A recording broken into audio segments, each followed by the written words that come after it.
കോൺഗ്രസ് നേതാവായ സന്ദീപ് വാര്യർക്ക് ഇപ്പോൾ ഒരു പുതിയ പേര് കണ്ടിട്ടുണ്ട്, ദല്ലാൽ വാര്യർ അഥവാ ബ്രോക്കർ സന്ദീപ്. BJP-ന്ന് ആളുകളെ കോൺഗ്രസിലേക്ക് കടത്തുകാരനാണ് അയാൾ. ഇപ്പൊ നമ്മുടെ വയനാട് ജില്ലാധ്യക്ഷനായിരുന്ന മധുജി അല്ലെ, മധുച്ചേട്ടൻ മധുജി ജി വിട്ടെറിഞ്ഞ കോൺഗ്രസ് രാഷ്ട്രീയത്തിലേക്ക് വെറുപ്പിന്റെ കടയിൽ നിന്ന് സ്നേഹത്തിന്റെ കടയിലേക്ക് കുടിയേറി പാർക്കുകയാണ്. നിലപാടൊക്കെ ഒറ്റ ദിവസം കൊണ്ട് മാറ്റാൻ പറ്റുമോ? ഇത് ഭയങ്കര പ്രശ്നമാണ്. എന്താണെന്നറിയോ, സന്ദീപ് വാര്യർ BJP-ന്ന് പോയല്ലോ. ഈ BJP-ന്ന് കോൺഗ്രസിലേക്ക് വരുന്ന സന്ദീപ് വാര്യർ ഇത്രയും കാലം പറഞ്ഞ കാര്യങ്ങളൊക്കെ ഒറ്റയടിക്ക് വീഴും. രാഗിച്ചരട് മുറിച്ചപ്പോൾ നിലപാട് മുറിച്ചു.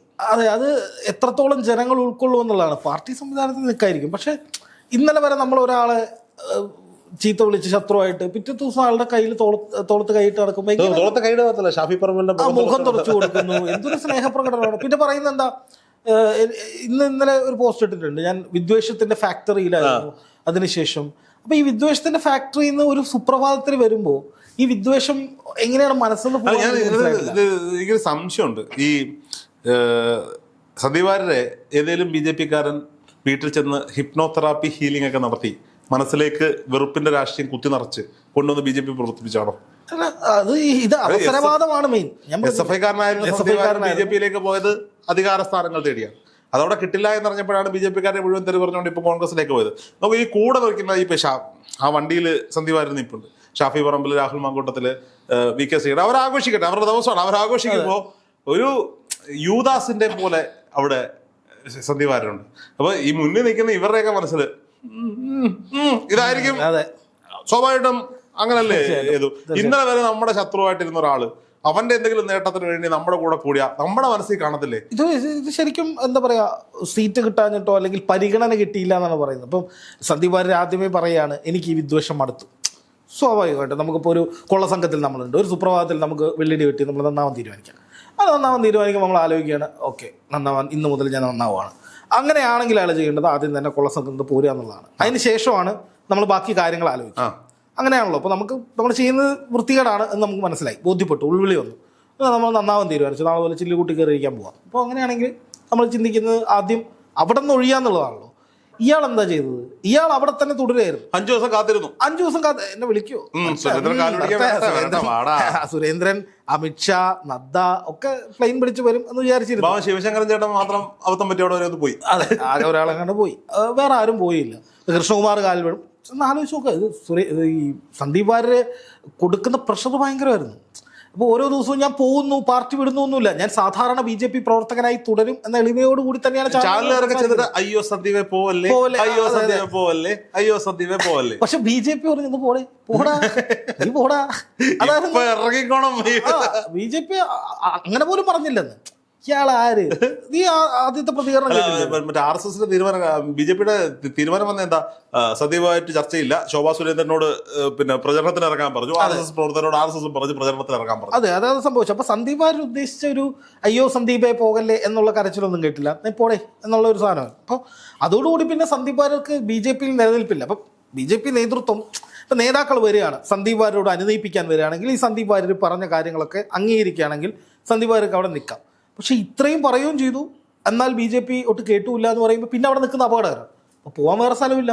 CPM-ലേക്ക് പോകാൻ പറ്റില്ല, കാരണം CPM-ലേക്ക് സന്ദീപ് വാര്യർക്ക് പോയി കഴിഞ്ഞാൽ ഇപ്പോൾ വലിയ ഡാമേജ്.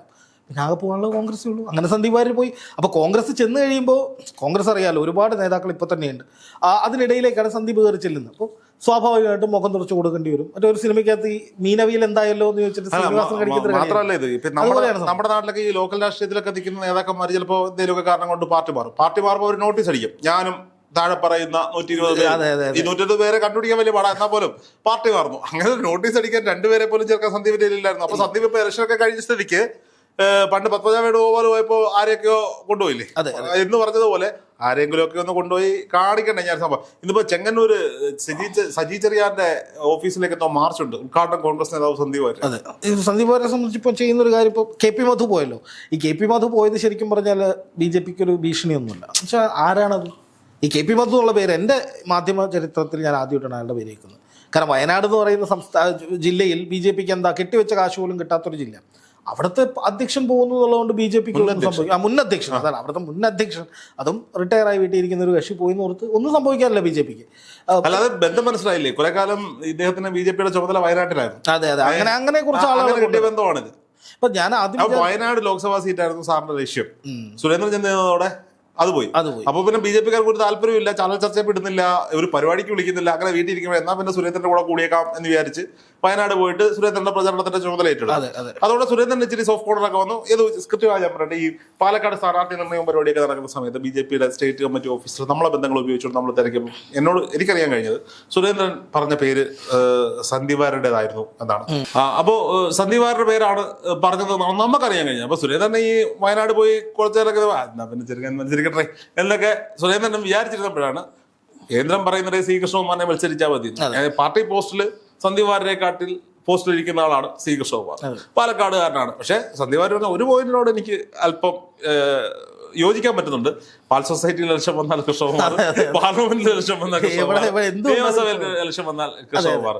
നോക്കൂ, ഇവിടെ കഴിഞ്ഞ ദിവസം വരെ രാഹുൽ ഗാന്ധിയും പ്രിയങ്ക ഗാന്ധിയും രാധയും രാജുവാണെന്നും പിന്നെ ഇത് ഈ നെഹ്റുവിൻ ആശയങ്ങളും ഗാന്ധിയൻ ആശയങ്ങളും ഒക്കെ മോശമാണെന്നും യഥാർത്ഥ രാഷ്ട്രീയം ബി ജെ പി രാഷ്ട്രീയമാണെന്നും ഞങ്ങൾ പറയുന്നത് മാത്രമല്ല, മോദി പ്രധാനമന്ത്രി നരേന്ദ്രമോദി എന്ന് പറഞ്ഞു കഴിഞ്ഞാൽ സന്ദീപ് നിലത്തൂണ് എഴുതിയായിരുന്നു. അല്ല, ഇത് ഈ പോകുന്നതിന് 5 ദിവസം മുമ്പ് ഞാൻ പാലക്കാട് വെച്ച് സന്ദീപ് വാര്യരുടെ ബൈറ്റ് എടുത്തതാ. അന്ന് പറയുന്നുണ്ട് പ്രധാനമന്ത്രി നരേന്ദ്രമോദിജിയുടെ ആശയങ്ങൾ ഉൾക്കൊണ്ടുകൊണ്ട് പാലക്കാട് ചേരുന്ന ബി ജെ പി കൂട്ടിയും മനുഷ്യരുടെ നിലപാട് എന്ത് കാണിക്കുന്നത് എന്ന് ആലോചിച്ച് നോക്കുക. ഇത് ഒരു മര്യാദ വേണ്ട, ഒരു നിലപാട് വേണ്ട. ഞാൻ ആദ്യം പറഞ്ഞു, ഇയാൾക്ക് പാർട്ടി വിടണമെങ്കിൽ പാർട്ടി വിട്ട് പുറത്ത് നിന്നിട്ടാണ് ഇത് ചെയ്യുന്നതെങ്കിൽ കുഴപ്പമില്ല. അത് മണിക്കൂറുകൾക്ക് മുൻപ് വരെ ഞാനൊരു ബി ജെ പിക്കാരനാണ്, മോദിജിയുടെ ആശയത്തിന്റെ പിൻഗാമിയാണെന്നൊക്കെ പറഞ്ഞ് നിൽക്കുകയും ഇപ്പൊ കേരളത്തിലെ പല ബി ജെ പിക്കാരും ബി ജെ പി സംസ്ഥാന നേതൃത്വത്തോട് ദേഷ്യമുള്ളവർ പറയാം ഞാൻ മോദിജിയുടെ ആശയങ്ങൾ പിന്തുണയ്ക്കുന്നുണ്ട്, പക്ഷേ ഇവിടുത്തെ അവന്മാരെ കൊള്ളൂല. ഇത് സ്ഥിരം പറയുന്ന പരിപാടിയാണ്.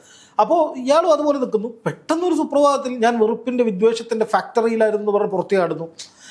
മാത്രമല്ല, ഇയാളെ ഏറ്റവും കൂടുതൽ തള്ളിപ്പറഞ്ഞ ഉസ്താദക്കന്മാർ വീടുകളിലെല്ലാം കയറി ഇറങ്ങും. അല്ല, ഇത് മാത്രമല്ല, അതിപ്പോ അനിൽ ആന്റണി ബി ജെ പിയിലേക്ക് പോയപ്പോൾ കോൺഗ്രസ്സുകാർ എന്തൊക്കെ ബഹളം ഉണ്ടാക്കി ആലോചിച്ച് നോക്കുക. അവസരവാദി, ചതിയൻ, വഞ്ചകൻ, നിലപാട് മാറ്റി പറയുന്നു, അതൊക്കെ പറയുന്നു.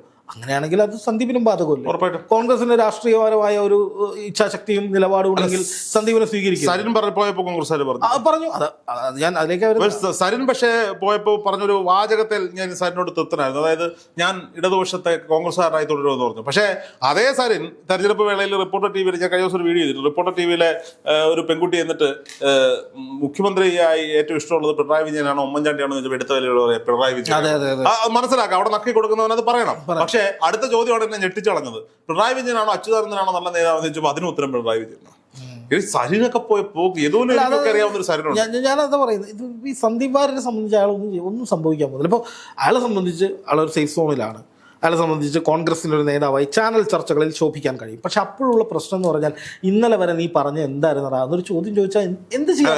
കോൺഗ്രസിനെ സംബന്ധിച്ചിടത്തോളം കോൺഗ്രസിൽ ഇപ്പോൾ ചാനൽ ചർച്ചകളിൽ തിളങ്ങിക്കൊണ്ടിരുന്ന ആളാണ് രാഹുൽ മാങ്കൂട്ടത്തിൽ. അതെ, ഷാഫി പറമ്പിൽ പോയാൽ ഷാഫി പറമ്പിൽ തകർക്കാറുണ്ട്. ഷാഫി പറമ്പിൽ സമയമില്ല, രാഹുലിന് സമയമില്ല. ജനങ്ങൾ ജ്യോതികുമാർ ചാമക്കാലയാണ്. ജ്യോതികുമാർ ചാമക്കാല എത്ര ചാനലിൽ ഇപ്പം പറ്റും? അതെ. അപ്പൊ പിന്നെ ഈ പറയപ്പെടുന്ന അബിൻ വർക്കി പോലൊക്കെ ഉള്ളവരുണ്ട്, ഇല്ലാന്നല്ല ഞാൻ പറയണേ. അപ്പൊ സ്വാഭാവികമായിട്ട് രാഹുൽ മാങ്കൂട്ടത്തിൽ മാറ്റി വെച്ചൊരു ഒഴിവുണ്ട്. അവിടെ പോയി ചാനൽ ചർച്ച നടത്താം. പക്ഷെ അത് രാഹുൽ മാങ്കൂട്ടത്തിന്റെ പകരക്കാരനാവാനോ ഷാഫി പറമ്പിലിന്റെ പകരക്കാരനാവാനോ സന്ദീപ് വാര്യർക്ക് പറ്റില്ല. അത് മാത്രമല്ല, ഒരിക്കലും ജനങ്ങൾ ഇത് അംഗീകരിക്കില്ലെന്ന്. ഇത് ഒന്നാമത് ഈ സന്ദീപ് വാര്യർ എത്ര കാലമായി നമ്മൾ ചാനലിലൂടെ കാണുന്നു. അന്ന് പറഞ്ഞ കാര്യങ്ങൾ മുഴുവൻ തിരിച്ചു പറയേണ്ടി വരും. അങ്ങനെ പറയുമ്പോൾ കുഴപ്പമെന്നറിയാം. ഇവൻ എന്ത് നിലപാടേ ചോദിക്കില്ല ജനങ്ങൾ. അതാണ് ഇതിന്റെ പ്രശ്നം. സന്ദീപ് നേരിടാൻ പോകുന്ന ഒരു പ്രശ്നം ഇതാണ്. സന്ദീപിന് ഇപ്പോൾ കോൺഗ്രസിന് ആവശ്യമുണ്ട്. എന്താ? തെരഞ്ഞെടുപ്പ്. ആ സമയത്ത് വന്ന ഒരാൾ നല്ല നീക്കമായിരുന്നു, കോൺഗ്രസിന്റെ ഗംഭീര നീക്കമായിരുന്നു. പ്രത്യേകിച്ച് പാലക്കാട് ബി ജെ പിക്ക് അതിലും വലിയൊരു പ്രഹരം കൊടുക്കാനില്ല, CPM പ്രഹരമായിരുന്നു. പക്ഷേ അതിനപ്പുറം സന്ദീപിനെ ചുമക്കേണ്ട ബാധ്യതയൊന്നും കോൺഗ്രസിലുള്ളവർക്കേ സീറ്റില്ല. പോയത് അതുകൊണ്ടാണല്ലോ. അതെ. അപ്പോൾ സ്വാഭാവികമായിട്ട് ഇനി സന്ദീപിനെ വളർത്തില്ല. ഒരു ചാനൽ ചർച്ചയിൽ വരുന്ന ഒരു പ്രതിനിധി എന്നതിനപ്പുറത്തേക്ക് അതിനൊരു പരിധി ഉണ്ടാവും. അത് സ്വാഭാവികമായിട്ട് ആളുകൾ ഇല്ലാത്ത ചാനലുകാരാണല്ലോ.